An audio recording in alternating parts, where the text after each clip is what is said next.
Welcome back to the Human Perspective. We're continuing to bring you the voices of disabled people from the U.S. and around the world. Today we're in Troy, New York, speaking with advocacy leaders who are part of the New York Association on Independent Living.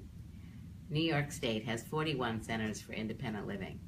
Advocacy is a significant portion of their work, supporting disabled people learning how to exercise their rights. Today I'm with Susan Dooha, who is a lawyer and a friend and is the executive director of the Center for Independence of the Disabled in New York. She's also the current chairperson of the New York Association. Sydney's goal is to ensure full integration, independence, and equal opportunity for all disabled people by removing barriers to social, economic, cultural, and civil life in their communities. Sydney has gone to court on numerous occasions to address civil and human rights violations where court is the last resort. She's received multiple awards, including awards as a legal scholar.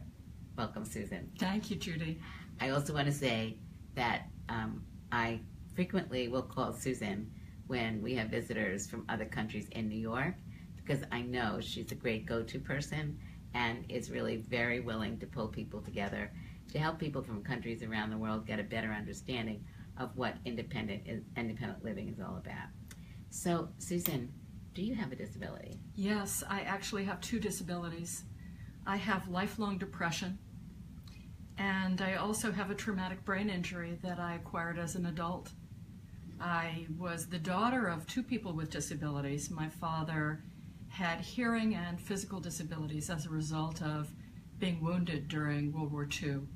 And my mother had depression, which I don't think we really understood at the time. She was a very powerful civic leader. Both of them were community organizers and very progressive. Where'd you grow up? Detroit, Michigan.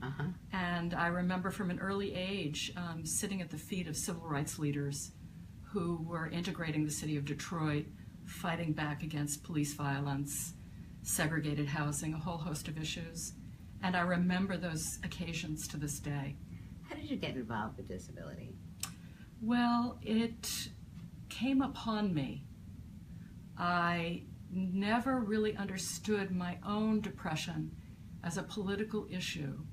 I married a man with physical disabilities, and his health caused me to have a deep look inside how the health systems, how the medical systems operate. And out of necessity, I became an advocate.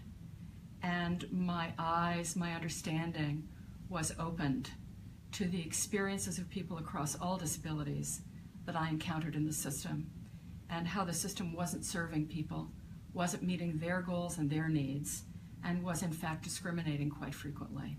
How did you own your disability as a political issue? I came to understand that my disability was as much a part of my identity as being a woman, as being Jewish, as being a progressive, and caring about human rights issues across the board. I came to understand that people, when they heard that I have a disability, saw me differently. I would see shock register, because I believe in fully disclosing. I'm not ashamed of my disabilities. And so I disclose, and it gives me an opportunity to have a conversation with people to help them get a little educated about disabilities that they can't see in particular. Right. So you have a very colorful background, and maybe you can give us a little information about your background and also how you've been able to kind of braid these different parts of your life into who you are today and the work you're doing. It's been an amazing journey for me. I started out at a very young age doing community organizer as a teenager around civil rights work and around the war in Vietnam. And I went on to college and became entranced with studying art and art history, something I never thought would happen to me. But I had teachers who were really phenomenal, just phenomenal. And I still remember what they taught me today.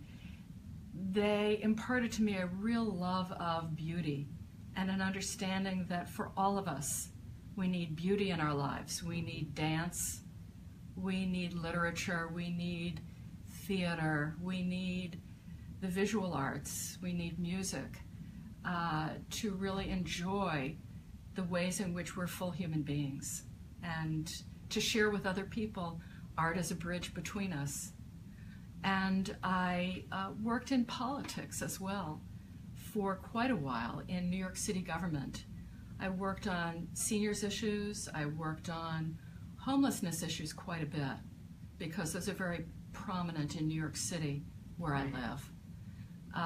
And from there, I was plucked to go to work for a union of visual artists, the Graphic Artists Guild.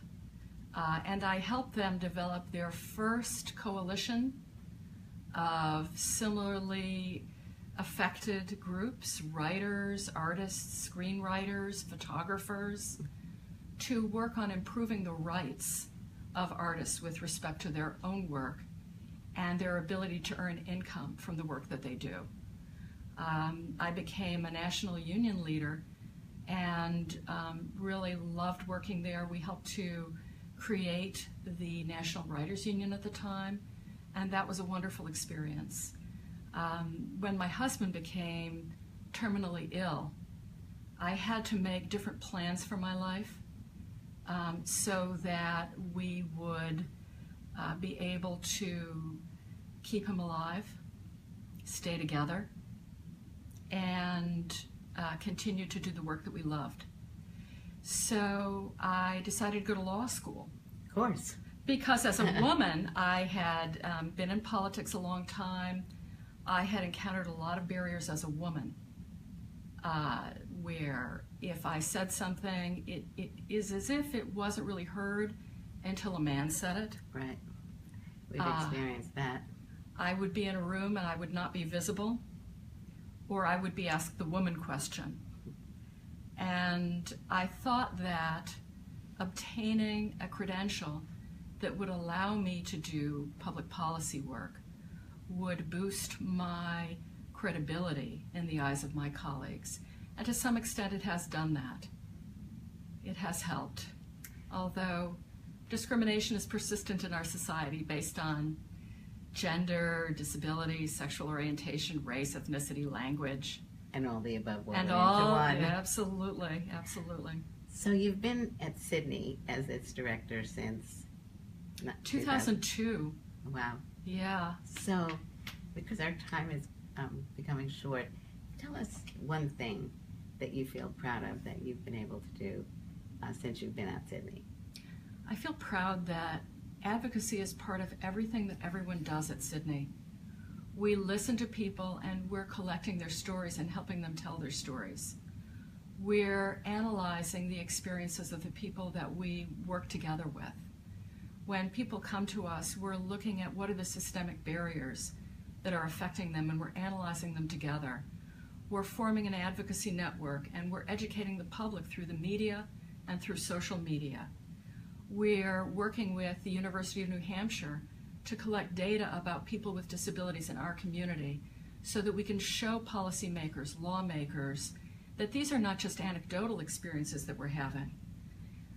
We are systemically discriminated against, and we need to remove specific barriers. We demonstrate, we do community surveys, we work together to provide technical assistance to government officials and elected officials, and when push comes to shove, we go to court. And I'm proud of our landmark victories. In particular on emergency preparedness, something much in the news today. We achieved a tremendous victory where the court articulated at great length the rights of people with disabilities to inclusive planning in the event of a disaster, and in the wake of a disaster, to an inclusive response. And I'm proud of that. So we will have the website up for Sydney, and it will give you an opportunity to be able to learn more about the work that Sydney is doing. So thank you, Susan, very much. We would like to thank our audience for joining us today and request that you please continue the discussion in the comments section below. And don't forget to can't speak. And don't forget to subscribe to my YouTube channel, The Human Perspective, and hit the like and share button on this video. Thank you for joining us today, The Human Perspective, and we look forward to our next discussion.